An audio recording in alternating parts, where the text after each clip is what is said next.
Afternoon, everyone. It is Percy Jackson time, and we're on to chapter 11, which is called We Visit the Garden Gnome Emporium. In a way, it's nice to know there are Greek gods out there, because you have somebody to blame when things go wrong. For instance, when you're walking away from a bus that's just been attacked by monster hags and blown up by lightning, and it's raining on top of everything else, most people might think that's just really bad luck. When you're a half-blood, you understand that some divine force really is trying to mess up your day. So there we were, Annabeth and Grover and I, walking through the woods on the New Jersey riverbank, the glow of New York City making the night sky yellow behind us, and the smell of the Hudson reeking in our noses. Grover was shivering and braying, his big goat eyes turned slit-pupilled and full on terror. 3 kindly ones, all 3 at once. I was pretty much in shock myself. The explosion of bus windows still rang in my ears. But Annabeth kept pulling us along, saying, "Come on, the further away we get, the better."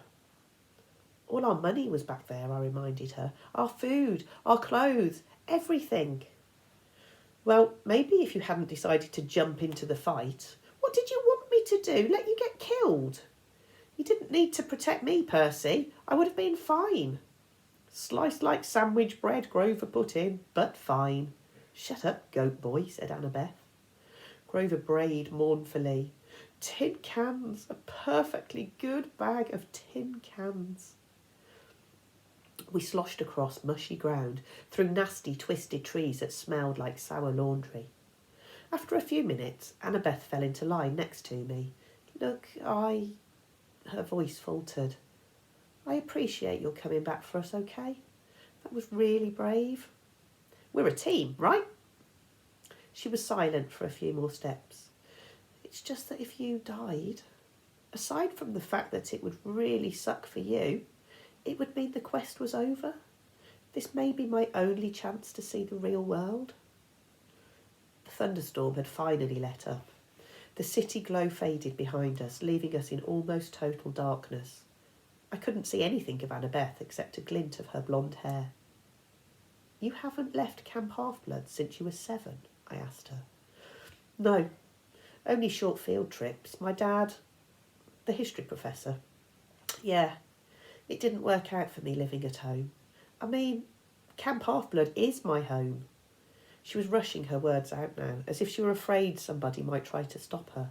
At camp you train, and that's all cool and everything, but the real world is where the monsters are. That's where you learn whether you're any good or not. If I didn't know better, I could have sworn I heard doubt in her voice. You're pretty good with that knife, I said. You think so? Anybody who can piggyback ride a fury is okay by me. I couldn't really see, but I thought she might have smiled. You know, she said, maybe I should tell you. Something funny back on the bus. Whatever she wanted to say was interrupted by a shrill toot toot toot, like the sound of an owl being tortured. Hey, my reed pipes still work, Grover cried. If I could just remember a Find Path song, we could get out of these woods. He puffed out a few notes, but the tune still sounded suspiciously like Hilary Duff. Instead of finding a path, I immediately slammed into a tree and got a nice-sized knot on my head. Add to the list of superpowers I did not have: infrared vision. After tripping and cursing and generally feeling miserable for another mile or so, I started to see light up ahead. The colours of a neon sign. I could smell food. Fried, greasy, excellent food. I realised I hadn't eaten anything unhealthy since I'd arrived at Half-Blood Hill, where we lived on grapes, bread, cheese, and extra lean cut, nymph-prepared barbecue. This boy needed a double cheeseburger. We kept walking until I saw a deserted 2-lane road through the trees. On the other side was a closed-down gas station, a tattered billboard for a 1990s movie, and one open business, which was the source of the neon light and the good smell. It wasn't a fast food restaurant like I'd hoped.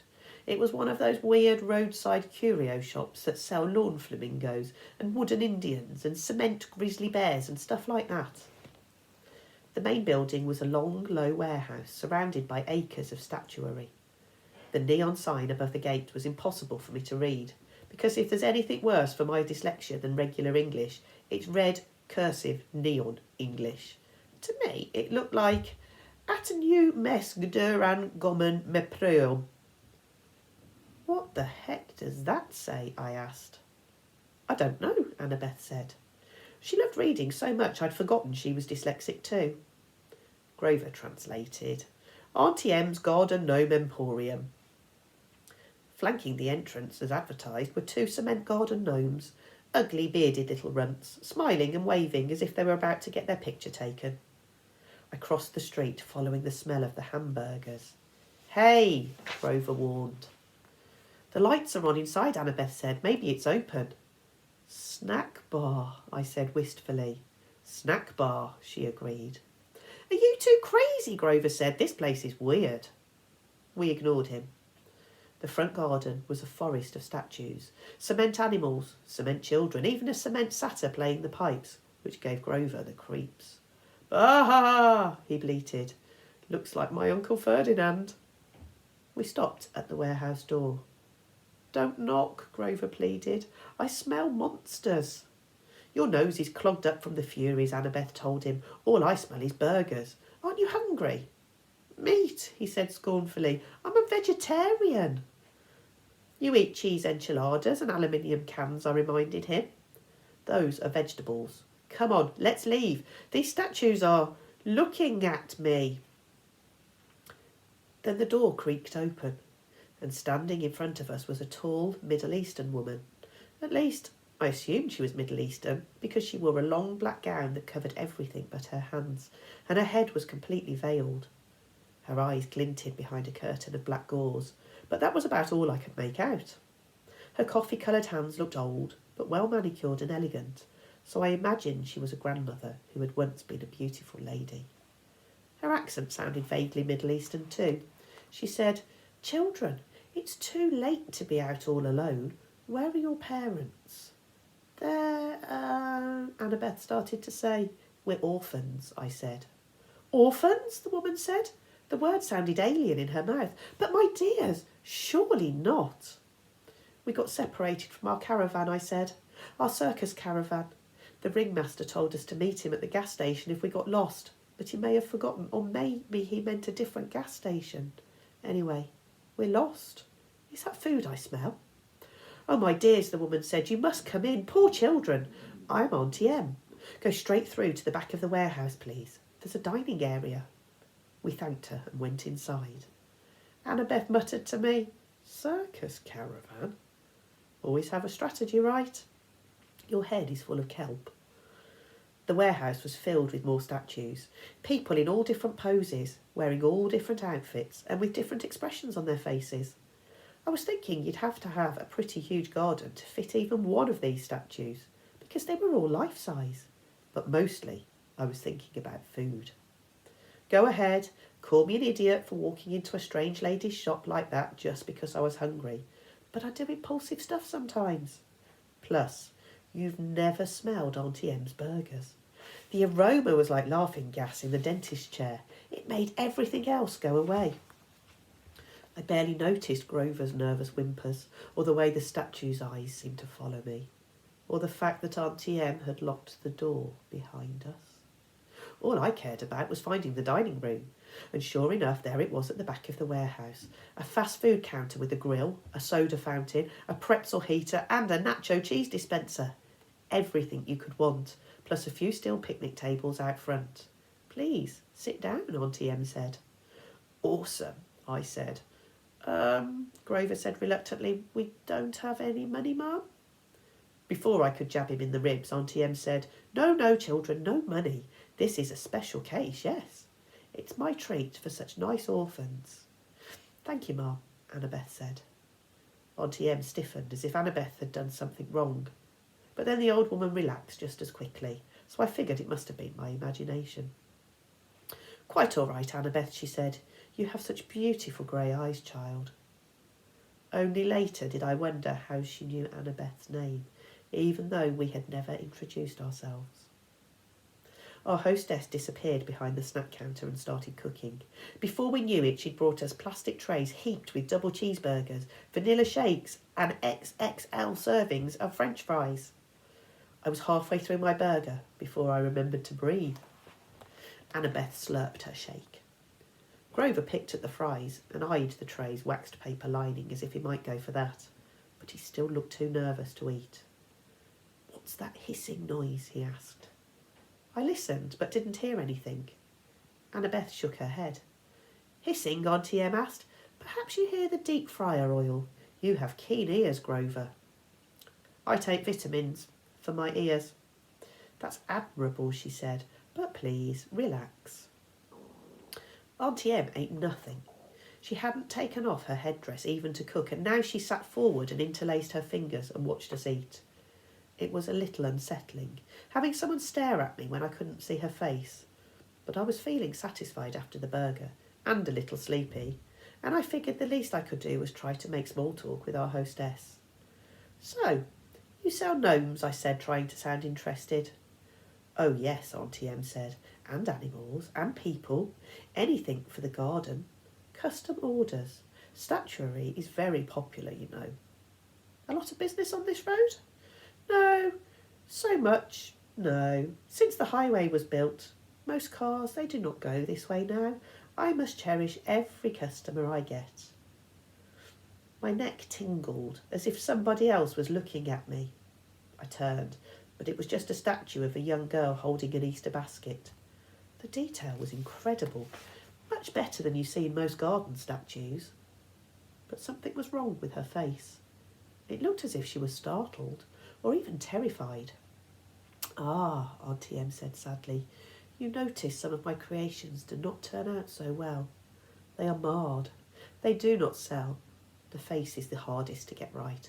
Always the face." "You make these statues yourself?" I asked. "Oh yes. Once upon a time I had 2 sisters to help me in the business, but they have passed on, and Auntie Em is alone. I have only my statues. This is why I make them, you see. They are my company." The sadness in her voice sounded so deep and so real that I couldn't help feeling sorry for her. Annabeth had stopped eating. She sat forward and said, "2 sisters." "It's a terrible story," Auntie Em said. "Not one for children, really. You see, Annabeth, a bad woman was jealous of me long ago when I was young. I had a boyfriend, you know, and this bad woman was determined to break us apart. She caused a terrible accident. My sisters stayed by me. They shared my bad fortune as long as they could, but eventually they passed on. They faded away. I alone have survived, but at a price. Such a price." I wasn't sure what she meant, but I felt bad for her. My eyelids kept getting heavier, my full stomach making me sleepy. Poor old lady. Who would want to hurt somebody so nice? "Percy," Annabeth was shaking me to get my attention. "Maybe we should go. I mean, the ringmaster will be waiting." She sounded tense. I wasn't sure why. Grover was eating the waxed paper off the tray now, but if Auntie Em found that strange, she didn't say anything. "Such beautiful grey eyes," Auntie Em told Annabeth again. "My, yes, it has been a long time since I've seen grey eyes like those." She reached out as if to stroke Annabeth's cheek, but Annabeth stood up abruptly. "We really should go." "Yes." Grover swallowed his wax paper and stood up. "The ringmaster is waiting, right?" I didn't want to leave. I felt full and content. Auntie Em was so nice. I wanted to stay with her a while. "Please, dears," Auntie Em pleaded. "I so rarely get to be with children. Before you go, won't you at least sit for a pose?" "A pose?" Annabeth asked warily. "A photograph. I will use it to model a new statue set. Children are so popular, you see. Everybody loves children." Annabeth shifted her weight from foot to foot. "I don't think we can, Mom. Come on, Percy." "Sure we can," I said. I was irritated with Annabeth for being so bossy, so rude to an old lady who just fed us for free. "It's just a photo, Annabeth. What's the harm?" "Yes, Annabeth," the woman purred. "No harm." I could tell Annabeth didn't like it, but she allowed Auntie Em to lead us back out the front door into the garden of statues. Auntie Em directed us to a park bench next to the stone satyr. "Now," she said, "I'll just position you correctly. The young girl in the middle, I think, and the two young gentlemen on either side." "Not much light for a photo," I remarked. "Oh, enough," Auntie Em said. "Enough for us to see each other, yes?" "Where's your camera?" Grover asked. Auntie Em stepped back as if to admire the shot. "Now, the face is the most difficult. Can you smile for me, please, everyone? A large smile." Grover glanced at the cement satyr next to him and mumbled, "That sure does look like Uncle Ferdinand." "Grover," Emily chastised, "look this way, dear." She still had no camera in her hands.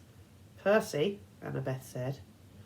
Some instinct warned me to listen to Annabeth, but I was fighting the sleepy feeling, the comfortable lull that came from the food and the old lady's voice. "I would just be a moment," Auntie Em said. "You know, I can't see you very well in this cursed veil." "Percy, something's wrong," Annabeth insisted. "Wrong?" Auntie Em said, reaching up to undo the wrap around her head. "Not at all, dear.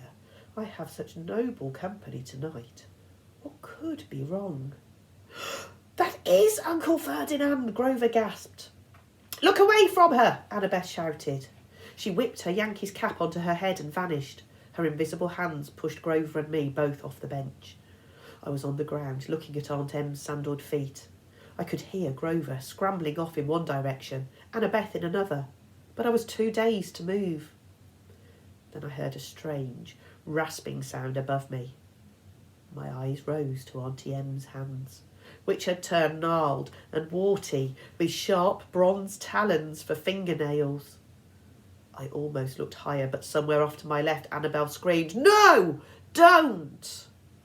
More rasping, the sound of tiny snakes right above me from about where Auntie Em's head would be. "Run!" Grover bleated. I heard him racing across the gravel, yelling, "Maya!" to kickstart his flying sneakers. I couldn't move. I stared at Auntie Em's gnarled claws. I tried to fight the groggy trance the old woman had put me in. "Such a pity to destroy a handsome young face," she told me soothingly. "Stay with me, Percy. All you have to do is look up." I fought the urge to obey. Instead, I looked to one side and saw one of those glass spheres people put in gardens, a gazing ball. I could see Auntie Em's dark reflection in the orange glass. Her headdress was gone, revealing her face as a shimmering pale circle. Her hair was moving, writhing like serpents. Auntie Em. Auntie Em. How could I have been so stupid? Think, I told myself. How did Medusa die in the myth? But I couldn't think. Something told me that in the myth Medusa had been asleep when she was attacked by my namesake, Perseus. She wasn't anywhere near asleep now. If she wanted, she could take those talons right now and rake open my face. "The grey-eyed one did this to me, Percy," Medusa said, and she didn't sound anything like a monster. Her voice invited me to look up, to sympathise with a poor old grandmother. Annabeth's mother, the cursed Athena, turned me from a beautiful woman into this. "Don't listen to her!" Annabeth's voice shouted, somewhere in the statuary. "Run, Percy!" "Silence!" Medusa snarled. Then her voice modulated back to a comforting purr. "You see why I must destroy the girl, Percy. She is my enemy's daughter. I shall crush her statue to dust. But you, dear Percy, you need not suffer." "No," I muttered. I tried to make my legs move. "Do you really want to help the gods?" Medusa asked. "Do you understand what awaits you on this foolish quest, Percy? What will happen if you reach the underworld? Do not be a pawn of the Olympians, my dear. You would be better off as a statue. Less pain. Less pain." "Percy!" Behind me I heard a buzzing sound like a 90-kilogram hummingbird in a nosedive. Grover yelled, "Duck!" I turned, and there he was in the night sky, flying in from 12 o'clock with his winged shoes fluttering. Grover, holding a tree branch the size of a baseball bat. His eyes were shut tight, his head twitched from side to side. He was navigating by ears and nose alone. "Dirk!" he yelled again. "I'll get her!" That finally jolted me into action. Knowing Grover, I was sure he'd miss Medusa and nail me. I dove to one side. Thwack! At first, I figured it was the sound of Grover hitting a tree. Then Medusa roared with rage. "You miserable satyr," she snarled. "I'll add you to my collection." "That was for Uncle Ferdinand," Grover yelled back. I scrambled away and hid in the statuary while Grover swooped down for another pass. "Kwhack! Ah!" Medusa yelled, her snake hair hissing and spitting. Right next to me, Annabeth's voice said, "Percy." I jumped so high my feet nearly cleared a garden gnome. "Geez, don't do that." Annabeth took off her Yankees cap and became visible. "You have to cut her head off." "What? Are you crazy? Let's get out of here." "Medusa's a menace. She's evil. I'd kill her myself, but..." Annabeth swallowed, as if she were about to make a difficult admission. "But you've got the better weapon. Besides, I'd never get close to her. She'd slice me to bits because of my mother.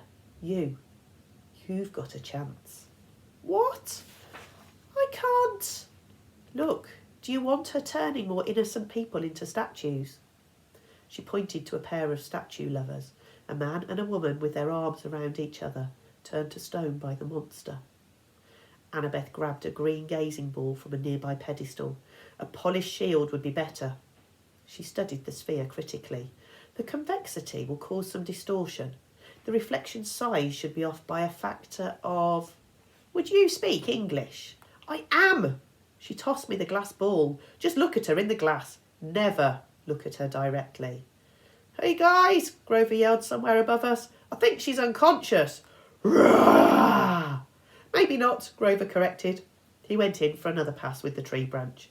"Hurry," Annabeth told me. "Grover's got a great nose, but he'll eventually crash." I took out my pen and uncapped it. The bronze blade of riptide elongated in my hand. I followed the hissing and spitting sounds of Medusa's hair. I kept my eyes locked on the gazing ball, so I would only glimpse Medusa's reflection, not the real thing. Then, in the green-tinted glass, I saw her. Grover was coming in for another turn at bat, but this time he flew a little too low. Medusa grabbed the stick and pulled him off course. He tumbled through the air and crashed into the arms of a stone grizzly bear with a painful oomph. Medusa was about to lunge at him when I yelled, "Hey!" I advanced on her, which wasn't easy holding a sword and a glass ball. If she charged, I'd have a hard time defending myself. But she let me approach. 10 metres. 5 metres. I could see the reflection of her face now. Surely it wasn't really that ugly? The green swirls of the gazing ball must be distorting it, making it look worse. "You wouldn't harm an old woman, Percy," she crooned. "I know you wouldn't."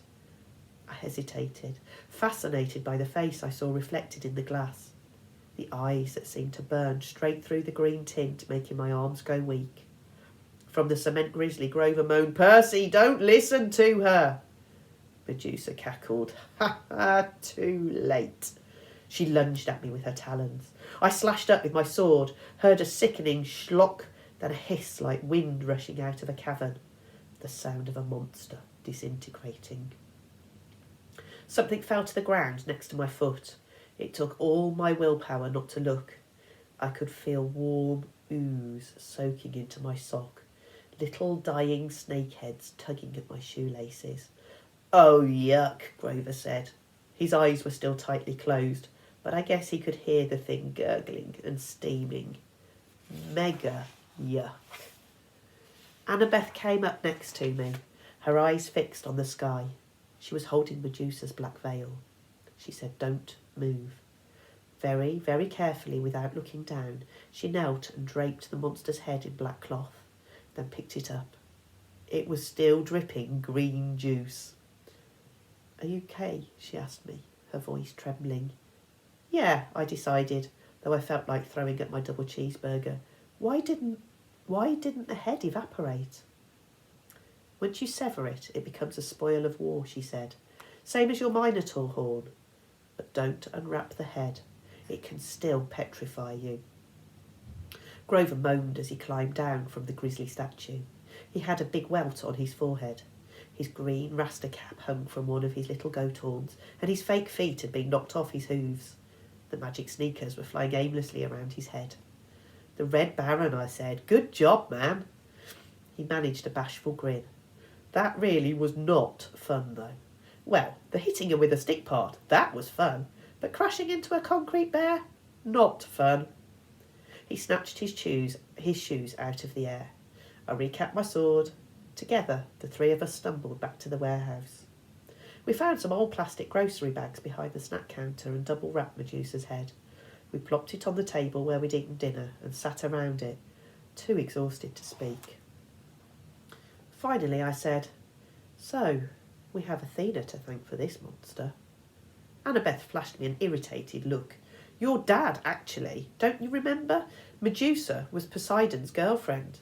They decided to meet in my mother's temple. That's why Athena turned her into a monster. Medusa and her two sisters, who had helped her get into the temple, they became the three Gorgons. That's why Medusa wanted to slice me up. But she wanted to preserve you as a nice statue. She's still sweet on your dad.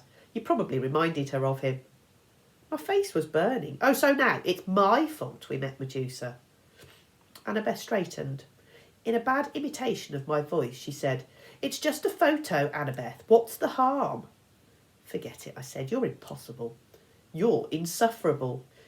Hey," Grover interrupted. "You two are giving me a migraine, and satyrs don't even get migraines. What are we going to do with the head?" I stared at the thing. One little snake was hanging out of a hole in the plastic. The words printed on the side of the bag said, "We appreciate your business."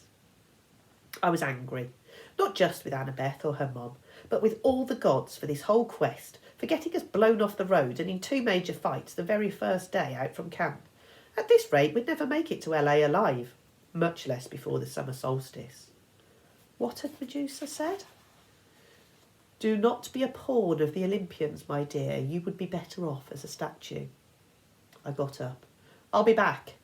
"Percy," Annabeth called after me. "What are you—" I searched the back of the warehouse until I found Medusa's office. Her account book showed us her 6 most recent sales, all shipments to the underworld to decorate Hades and Persephone's garden. According to one freight bill, the underworld's billing address was DOA Recording Studios, West Hollywood, California. I folded up the bill and stuffed it in my pocket. In the cash register I found $20, a few golden drachma, and some packing slips for Hermes Overnight Express, each with a little leather bag attached for coins. I rummaged around the rest of the office until I found the right size box. I went back to the picnic table, packed up Medusa's head, and filled out a delivery slip. The gods. Mount Olympus, 600th floor, Empire State Building, New York. With best wishes, Percy Jackson. "They're not going to like that," Grover warned. "They'll think you're impertinent." I poured some golden drachmas into the pouch. As soon as I closed it, there was a sound like a cash register. The package floated off the table and disappeared with a pop. "I am impertinent," I said. I looked at Annabeth, daring her to criticise. She didn't. She seemed resigned to the fact that I had a major talent for ticking off the gods. "Come on," she muttered. "We need a new plan." There you go. There'll be another chapter next time. Bye.